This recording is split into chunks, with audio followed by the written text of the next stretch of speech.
Hello and welcome to the latest Capital and Kayfabe. I am your co-host, JP John Potts, for the two-man power trip. Of course, joining me is the political pundit, the former campaign manager, the author, the journalist, Mr. Jack Hunter. Jack, welcome in. How you doing?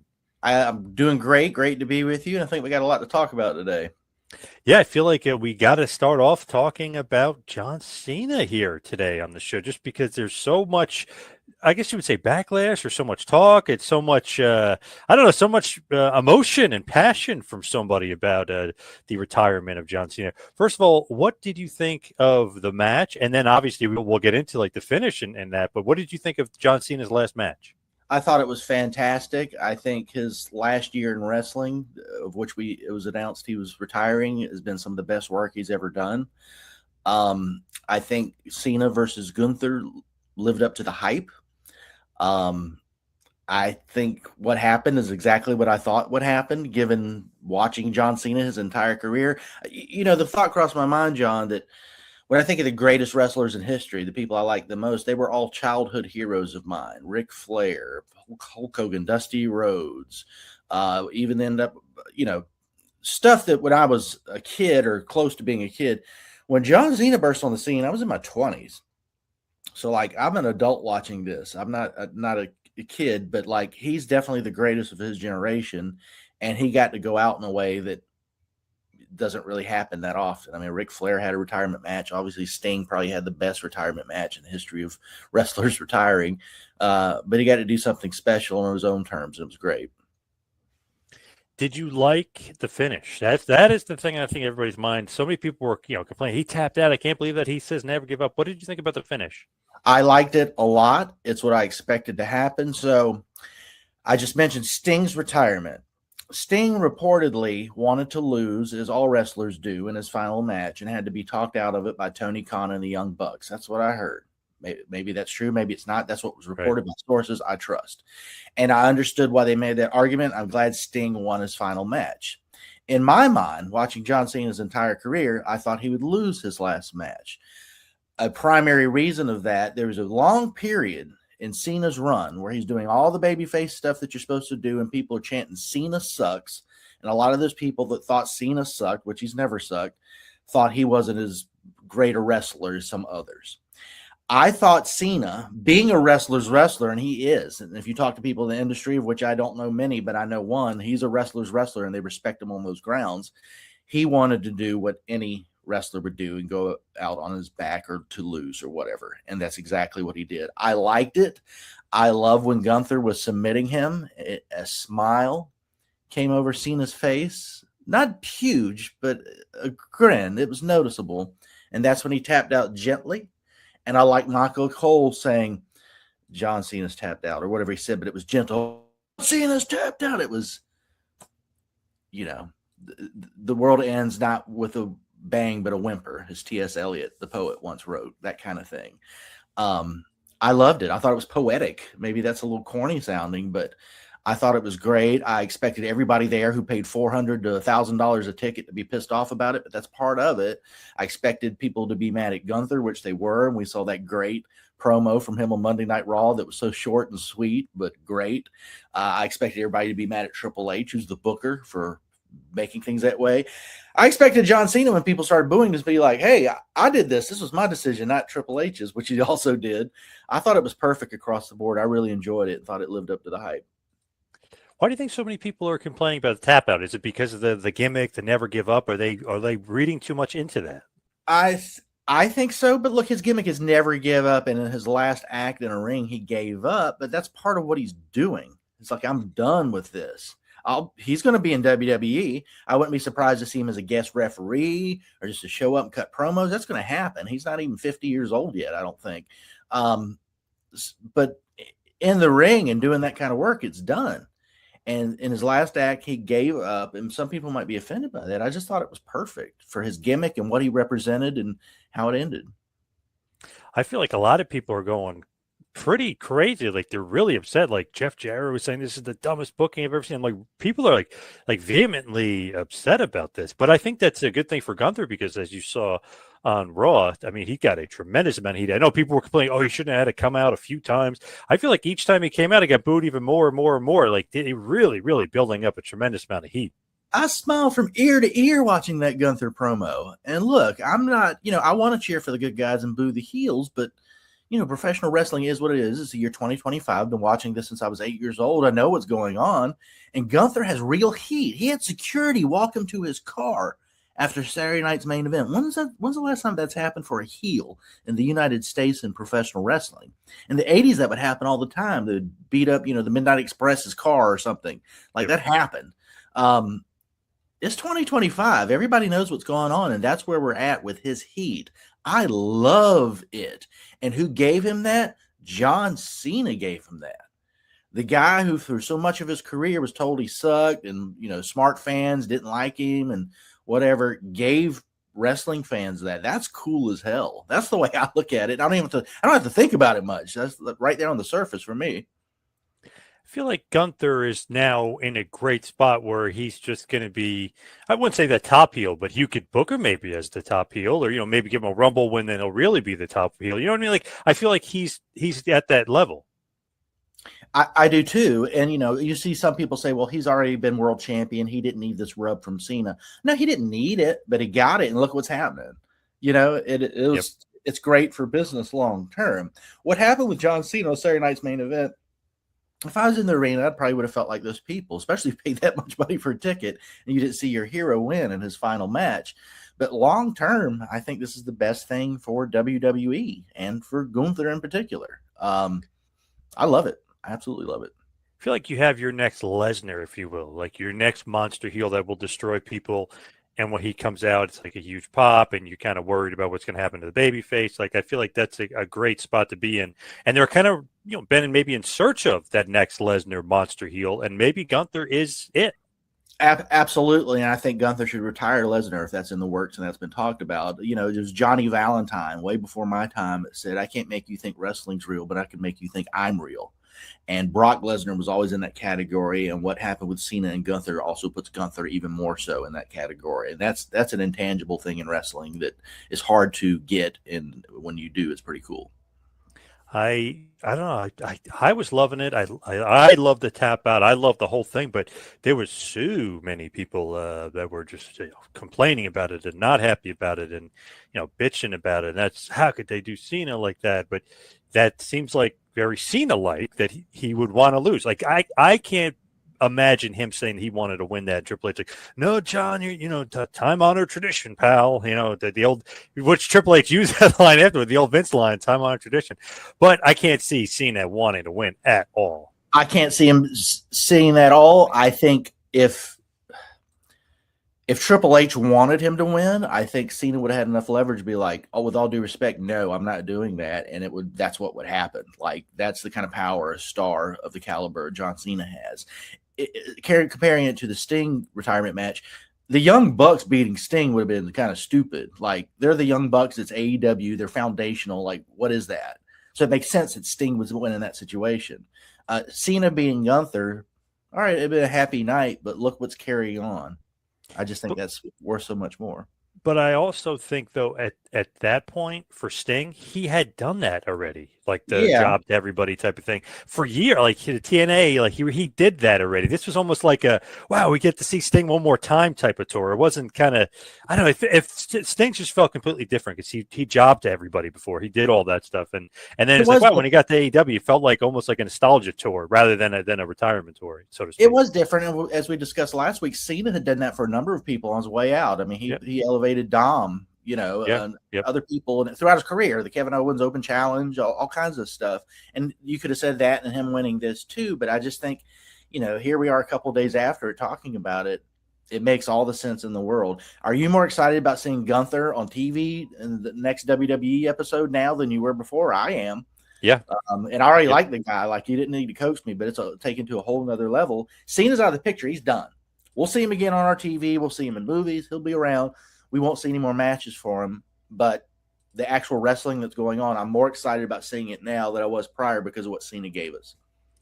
And Gunther, the reaction, to be honest, I thought was perfect because they wouldn't even let him talk. Like, that's tremendous amount of heat. I love that when the heel, they just keep booing and booing and booing. They won't let him get anything out. That's where Dominic was, what, a year ago, year and a half ago, Mm-hmm. where he just put the microphone to his face and boo. And I love that too. I thought it was great. Now he's cheered all over the place. So acting exactly the same, crazy thing about wrestling. And Gunther has that kind of heat that Dominic once had. We really hate this guy, but even better, a reason, because he beat Cena and he brags about it, called him a little bitch. Stuff like that's heel stuff, man. And AJ waiting at the car, that's great. Obviously teasing it could be the next few for him, but he did the "you can't see me." I thought that was great. He drove away doing that. And, all the people in the back were like, "You're scum." I assume they were addressing him gloating in the ring because, like, who wouldn't be trying to beat their opponent? Like, you're not scum for winning. You're scum for your attitude about it. That's how I took Yep. it.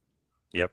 It's very, I don't know, very old school heel, like tremendous amount of heat, like, not necessarily riots like we would get maybe back in the day, but like maybe perhaps throwing some garbage or, they're really vehemently not happy with Gunther. And it's not one of those like fake heel, like, oh, we're supposed to boo this guy. They seem like they genuinely just don't like him.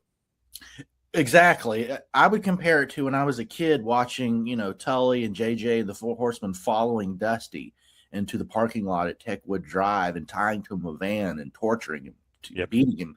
And I thought the Horsemen were cool. I liked Flair, but I liked Dusty. He was the good guy. He fought for what's right. But watching that as a child and being like, those sons of bitches, look at what they're doing to Dusty Rhodes. 4-on-1. How dare they? I really was mad at what they did. That's what Gunther has right now. You don't get a lot of that in modern wrestling, I don't think. Hard to accomplish that. So, what did you think about the rest of the show? Did you like the rest of the show? Sol Ruka, if you will, getting a push. Oba Femi, Leon Slater, Javon Evans. What did you think about the rest of the show? I thought the rest of the show complemented with how Cena ended that match. Cena ended that match giving back to wrestling as a whole with what he did for Gunther. Sol Ruka was fantastic, and people saw her on the biggest stage possible. Drew McIntyre interrupted Cody and Oba Femi, but people saw Oba Femi for the first time, who's going to be a world champion on the main roster. Look at that dude. Come on. I think Sol Ruka is going to be a top women's contender. Javon Evans and Leon Slater being on the main stage. Javon's done that once, but I mean, those guys should have been on the main roster already. So it was John Cena wanting that. That was the cherry on top to what he did in the main event. It was great. I have no complaints about that show at all. I thought it was wonderful. What did you think, John, about all of it?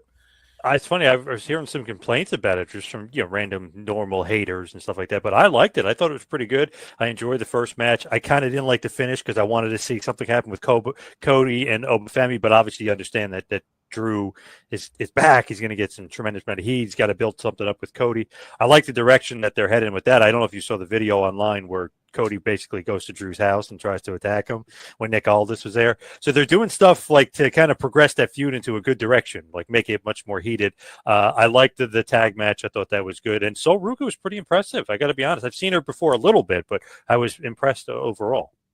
I think she's great. That finisher is different. It's so simple, but it's different. The soul catcher. Yeah. That's one that does the cutter with the flip and all that kind of stuff. Soul Snatcher. Yeah. Soul Snatcher. Sorry. Yeah. But yep. Great. I'm a big fan of Javon Evans and Leon Slater. It's weird. They're paired together because they're about the same age. They're tall and lanky. They're muscular, but tall and lanky, and they wrestle similar styles, and they're both young black men. And that works. That's okay. There's nothing wrong with that. You hear old timers talk about the wrestlers flippy floppy, that's all they do. And I agree with them to a large degree. Like, too many people are doing that. It's nothing special. When Javon Evans and Leon Slater do it, it's special. It looks different. I think their height has something to do with that, plus their athleticism. But when they do, any of the high spot moves they do, it just looks different and better and impressive. And you walk away going, whoa, I'm not going to forget that soon. And that's what people, plus they're charismatic. Like, Javon Evans does not give your traditional wrestling promo, but he's himself, and it's interesting. Like, he has a lot of personality. I like it. I think this guy's going to be great. Sol Ruka has all the things that we star as a women's wrestler in the WWE. She's an attractive woman. She's athletic. She's a little different. Part of the criticism I would have with NXT is that so many of those people, particularly the women, seem the same often. When Fatal Attraction comes out, I'm like, who's what? Oh, okay, JC1. There's Fallon. there's too many similarities, and I'm not mean to single them out. It's a lot. Sol Ruka has a name that sounds very NXT, but I don't know. She stands out a little bit, and I was glad she had that match. And Oba Femi, I mean, if Vince McMahon was still here, I would be shocked if he's like, oh, let's get rid of that guy. He's nothing. I think that would be his top guy, just based on the obvious when looking at the guy. Yeah. I feel like he could be, again, like the next Lesnar type, but just as far as his look, his build, and just, he's just like a freaking monster. You could tell this guy's got charisma out the yin yang. They just seems like he could be, I don't know, like somebody that they definitely could make money with, like a draw. Let's bookmark Saturday night's main event. The first match had Oba Femi versus Cody Rhodes, which ended with disqualification because of Drew McIntyre. And the final was Cena losing to Gunther. It'd be great if Gunther was world champion one day and Oba Femi came and took that belt from him based on the capital that Gunther's built up from that one show they were both on. What a story that is, right? Interesting. And they're both huge. And obviously, if Kevin Sullivan was here, he would say they look good on the poster, brother, like the two big guys. Yeah. But they could even, in their promos, talk about, we were on the same show. I started, if you're Oba Femi, I started it. Now I'm going to end it, Gunther. And he could say, I beat John Cena to hell with you, and, see what happens. This is speculation. We're just fantasy booking, as fans do. But just the possibilities there. I've always said Oba Femi should go straight to the main roster and beat Brock Lesnar immediately. That's what I would do. Just, hey. Hey, he almost beat Cody. Right. Well, I was saying he should have beat Cody Saturday night, but I wasn't mad with the DQ. Neither lost. He didn't beat the world champ. And neither did he lose, and that was okay. And he did push Drew McIntyre on the ground. Drew didn't have much to say about it, so that was cool too. I know it wasn't on purpose, but I love the blood in the ear. That's I thought that was great because it added to the match. In your ear. Whoa. Right, that wasn't on purpose. But what a cool addition, especially in Cody. Cody put over Oba Femi in that match, and him bleeding in it was part of that, even though they didn't mean to do that. Very cool. Like, look, just like, whoa, you really beat the hell out of him over there at the table spot, if you will. Right. So it's like, man, this guy did some damage. Yeah, no, it was super cool. What a great show. It's very special, so memorable. Something I won't forget soon. It is, interesting. Like the haters, like, oh, I can't believe Cena went out that way. But if you really look at it, though, that is kind of what he would want. He would want to drop to the guy. Like, he wants to put over the next guy. I know people like, oh, but he already put Dom over, so why would he put over Gunther? I don't know. I just feel like that's what Cena wanted to do, and it was the right thing to do. The time-honored tradition, as Vince McMahon so infamously said. I don't think it's leading to a Triple H heel turn where he's the evil boss, which people have said. I just don't see that. That's tired. I think Cena wanted to lose, and I think Triple H probably agreed with him. I don't know. Yes. I wasn't there. I'm a fan, but that's what I think. And I will add once again, if this is being redundant, in my fandom of wrestling, in particular John Cena, there was a long period of time where friends of mine who were fans I liked and admired were like, oh, Cena's a hack and sucks. But I'm like, dude, any situation he's booked in, he turns it to gold. It's great. He tells great stories in the ring. He can wrestle. I think he proved that more in the last year than any other time. He did what a Harley Race would do. He did what a, you name any legend from the past would have done. He did that, and he wanted to be seen in that same light, and he should be seen in that same light. And that's how I see him. I can see him. Yes, we could see you, John. Yeah. What do you think is the legacy of Mr. John Cena? A man who carried that company through a where there was no competition in the United States, and made it enjoyable to a degree that it might not have been if he didn't existed. Am I wrong to see that that? I mean, you can look at the Make-A-Wish stuff and kids and all that, but from a fan's perspective and loving professional wrestling in the United States, the biggest company in the world, the biggest company in America, existed for about 20 years. With him being the face of it, him making it more watchable and enjoyable than it would have been otherwise. And to me, big merch seller, if you want to say like his crowning achievement, I wouldn't necessarily say it was like drawing a big house, although he's done that. I wouldn't necessarily say it's like getting big TV ratings, like versus like a Hogan and Andre type of thing, or Steve Austin or something like that. But he did good enough, obviously, in that regard. Like he hit the the head like on a bunch of different metrics, but I wouldn't say he's the best ever at any of those. But merch, probably up there in the top 10. So I mean, the merch, it would be the big thing to me. Like, he was a very good merchandise driver, and the Make-A-Wish stuff was great. I feel like that's going to be like, when people look back, like, what did he do? What was the best thing? Man, the guy sold a shitload of merchandise. Made him a ton of money. Yeah, and that's a huge thing. I look at it as 1987 and Hulk Hogan doesn't exist. What does the WWF look like? It's Rocket and NWA, and Ric Flair doesn't exist. What are they doing? And this is not to say they wouldn't be doing anything. I'm just saying this is how important these people are, that you would think about the question. And that it's the late 90s, and Stone Cold and The Rock aren't in WWE. What does that look like? Is it just DX carrying the whole company? Maybe, maybe not. I don't know. It's 2011 and John Cena doesn't exist. What does that WWE look like? Not only do I not know, I don't think I want to know. So that's his legacy. And to me, not ever a big fan of his, wasn't really into him, but I was invested in the matches because I wanted him to lose. So, I was the other, the 50-50 split they had. I was on the other side wanting him to lose, but at least I'm invested, because the worst thing could be like a Triple H match. I'm like, oh God, I don't care who wins about this. Or, several guys during that time are like, oh God, who cares who wins? At least I'm invested. We're like, yes, all right, Booker T beat him, or Jericho beat him, or, Punk better beat him, or Dana. Like, at least I'm invested. Umaga, whoever it was, I was invested in the other guy because I wanted him to lose. So which I think is a great thing, because that's what you want. Yeah, that you care. 2009-ish or whatever, I was more interested than like, oh, Christian's in TNA. Wow, this is cool. Right. I was more interested in that than anything going on in WWE, except for whatever Cena was doing always held my interest. I watched those WWE pay-per-views in a sports bar in Charleston that's closed now with the same people. I saw them for, God, I don't know, 12 years, 15. And the cool thing to do during much of that period was to boo John Cena's matches. There was always this one guy that showed up with like all the John Cena stuff on, and people would boo him. And that was like his gimmick. He would show up to the sports bar pay-per-view. But the cool thing was to hate Cena. And I'm thinking, all right, I like Cena. I actually like that one customer that y'all are booing. I agree with him. And y'all are here every week. This bar's packed, and we're watching it for what reason? Exactly.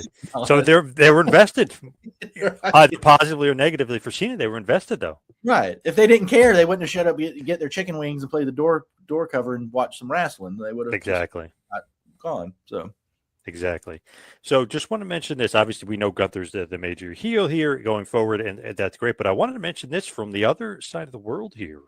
In New Japan Pro Wrestling, I know we don't talk about them too much, but we'll bring them up here and there. Wrestle Kingdom 20 this year, obviously the January 4th Tokyo Dome show, headlined by the retiring Hiroshi Tanahashi's last match. He's going to be wrestling Okada, which again is another huge, New Japan Pro Wrestling main event from years ago that they had several times at the Tokyo Dome. We're having it one last time. 50,000 tickets have been sold. So. Wow. That's a huge accomplishment, not only for New Japan, but obviously that shows you Tanahashi. They weren't doing too good for years, but people are interested in his retirement. He was a huge, huge star for them during a hot period. And tell me what you think, John. To me, that's a Sting-like situation. So Okada's coming in. Okada's under contract to AEW. Yep. I think Tanahashi goes over in that because he is the Hulk Hogan, the John Cena of New Japan. And Okada doesn't work there anymore. Has already been multiple times world champion. There's no building up of Okada. He's already there. That's why he's fighting Tanahashi. I think Tanahashi wins that match, and rightfully so. I could see it because they might just do like the happy ending there on the way out, 50,000 people. They might do it only because Okada's not really a New Japan guy. If it was a New Japan guy like a Soji, or somebody younger guy I could see that, and it would give a guy the push. But if you're going to do the old Okada Tanahashi, let's sell this thing out, let's get the biggest house we can type of thing. I don't know. Tanahashi might go over in this one. It's a little different than the Cena situation. That's what I'm saying. That's why I bring up the Sting retirement. These situations are different. Plus, I think Tanahashi knows somebody in charge at New Japan. Yes, I believe he might be the president. Yeah, he might be putting himself over there. Yeah. Yeah, I'm going to definitely have to watch Wrestle Kingdom this year. I don't watch it every year. I watched it a number of years, but that's something special. And their business has been down for a little bit, so this is a nice thing to see because their stars have come to America. Ospreay, they still have Zack Sabre Jr. and they other stars there too, but you know what I'm saying. Yep. I love that Takeshita's their world champion. Does he have a match booked for Wrestle Kingdom? Yeah, he's wrestling Yota Tsuji in the Okay. basically semi-main event. So it's the IWGP World Title versus the Global Title, winner take all. Okay. All right. And this will come out after watch this weekend. I'll be watching another Spanish language broadcast, whatever AAA is doing with Dominic and El Grande and Rey Mysterio this weekend, who I guess is replacing Penta, who's injured. Yes, again, and Ray Phoenix is teaming up with Ray. Yep, for that right. one. The Dos Rays. So I went to a restaurant, a Mexican restaurant, John, once in Atlanta, and ordered a Dos Equis beer, and the non-English speaking waiter kept bringing me out 2 beers. I'm like, Uno Equis? I don't know. Yeah, how do you say that? Yeah. 2 beers. Luckily, the person I was having dinner with also liked Dos Equis beers. We took care of it. But okay, good. or you just double fist. There you go. So I wanted to mention this, of course, the sad news that Rob Reiner had passed away. R.I.P. to him. Obviously, unalived, if you will, by his son. He did it to the wife as well. Crazy scenario. What were your kind of first thoughts when you saw that? Because that's kind of like, wow, what in the hell was going on out there? Just sad story. I posted on social. My first thoughts when I didn't know about his son being I just knew that he and his wife had died, and I'm like, that's weird. They both died at the same time. Right. I didn't know anything, but some of my earliest television memories as an old guy is him being meathead on All in the Family. Right. Yeah. And I didn't. I didn't understand politics or anything. I just knew that Archie Bunker was this crotchety old guy that the country loved on TV at the time, and he had this, hippie son, and they argued. that was my understanding when I was son-in-law. Yeah. Right, son-in-law. Right. Yeah. Sally Struthers or whatever was his wife. But like when I learned what happened,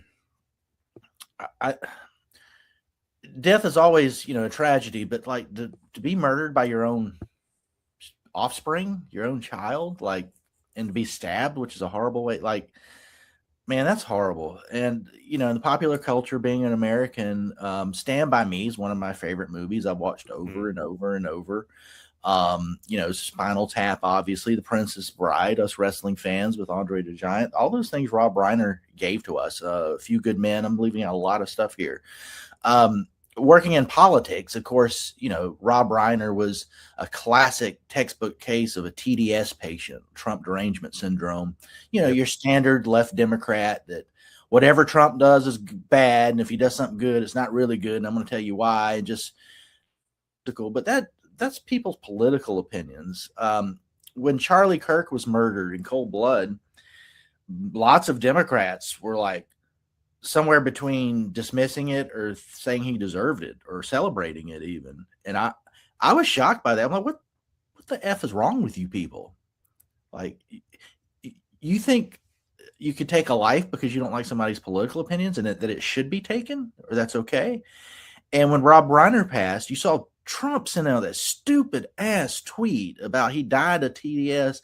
What a low class thing to see, but a classy thing to see with so many not Republican members of Congress, except for Thomas Massey, but conservative or libertarian pundits condemning Trump treating Rob Reiner's death in that way, whether it's Kennedy from Fox News, Megyn Kelly had something to say about it. And they are all, saying RIP to Rob Reiner. This is horrible. And nobody should politicize somebody's death in this way.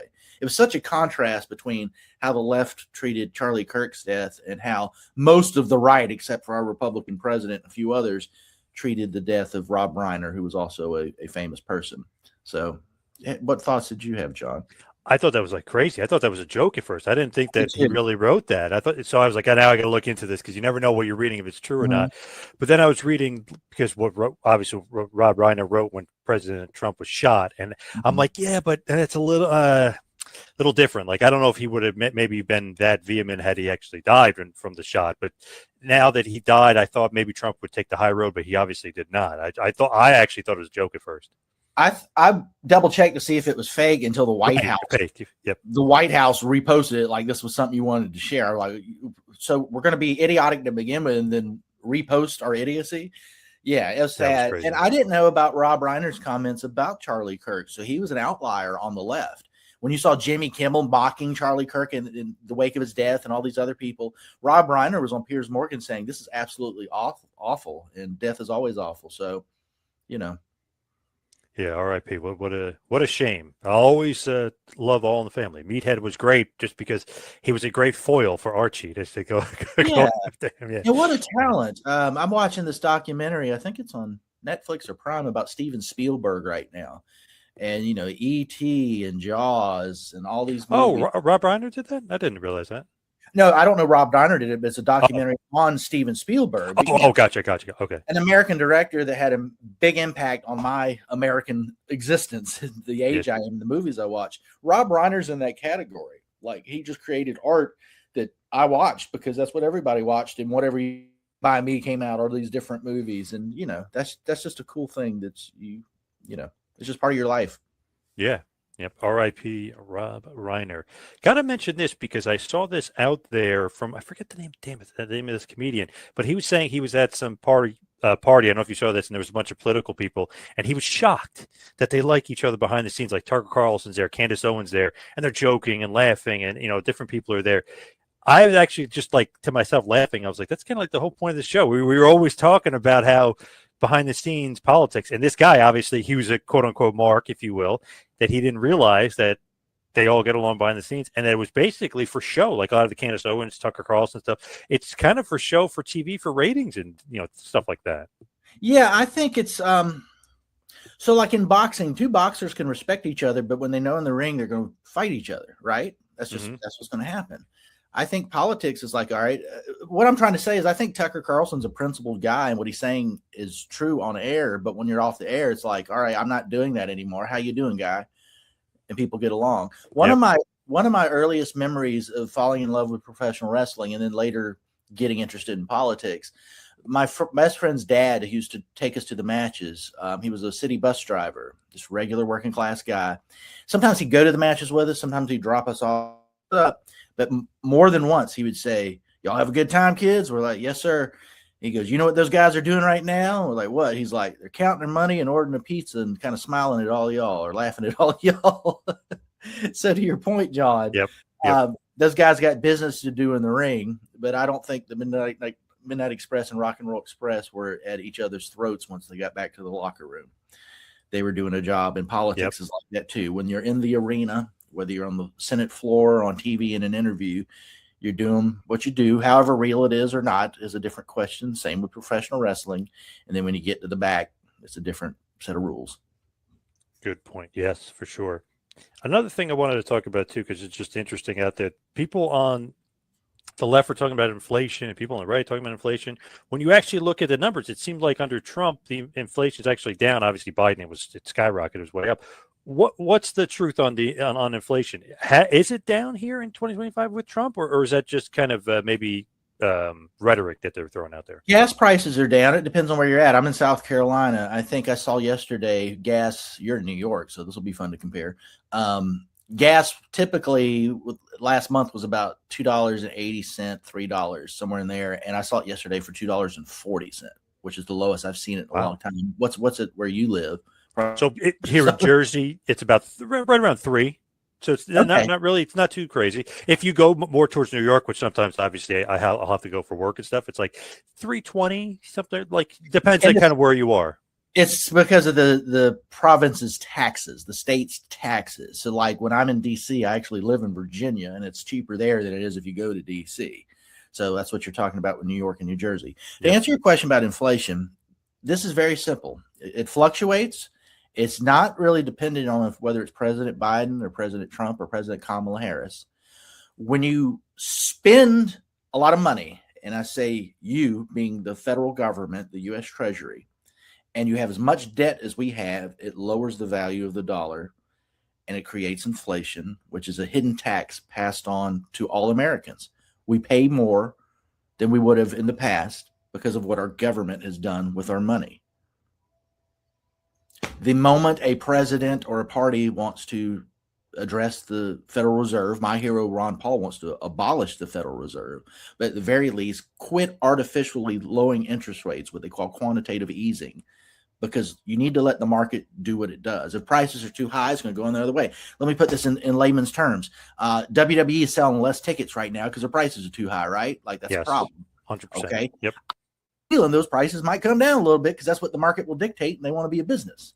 So that's not how American money works. The Federal Reserve manipulates it in a way that when the market speaks, they try to manipulate that in a way that in the end causes the inflation we're seeing. That's what's going on.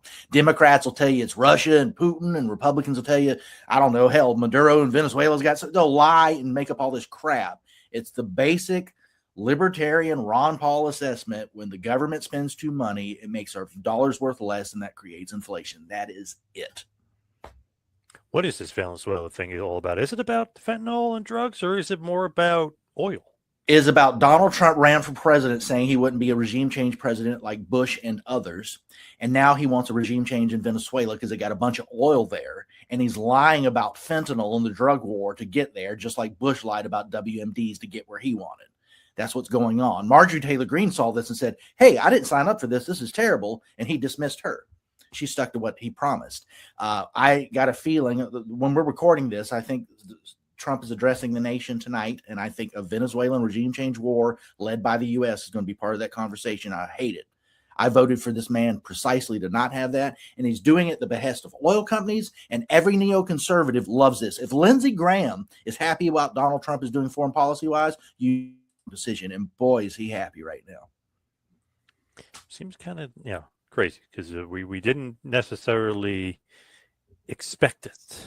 Do you remember all the Venezuela talk during the 2024 presidential campaign, John? Do you remember all the talk about that?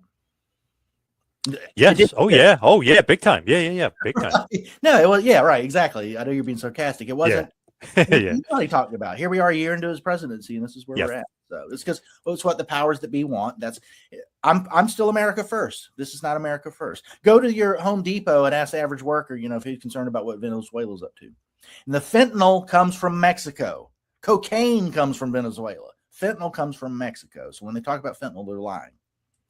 Yeah, it didn't seem like we're in the direction we thought we were going to be in as far as definitely not. And Kamala Harris at this point, she would have done something like this. And military spending too. It seems like it's way up when we thought it might be going down. It just seems like out of control with Israel and Ukraine. Still, it's just very, very strange. It seems like I don't know, a whole money laundering scheme is going on here. Just crazy. Yeah, Trump's Ukraine deal is admirable.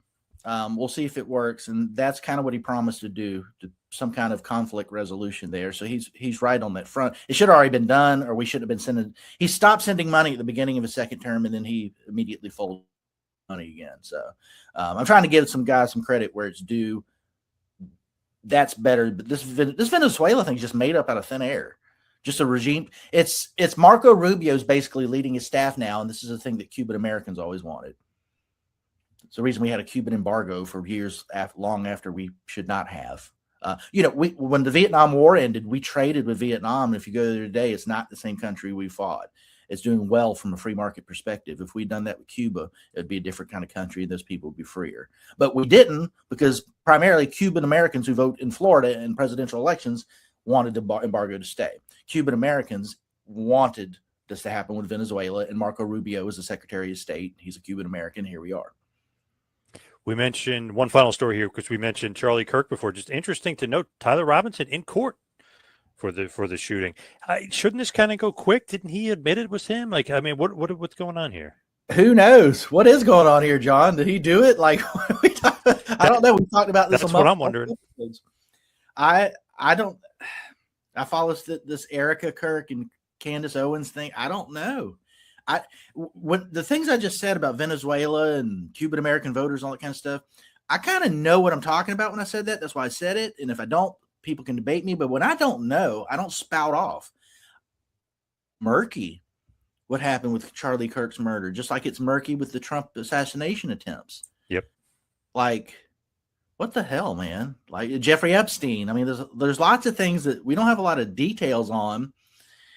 And, we'll spend 2 years where the Democratic Party is telling us absolutely 100% in MSNBC and CNN that Trump was in collusion with Vladimir Putin. That absolutely happened. And we're going to talk about it all day. And it's fake.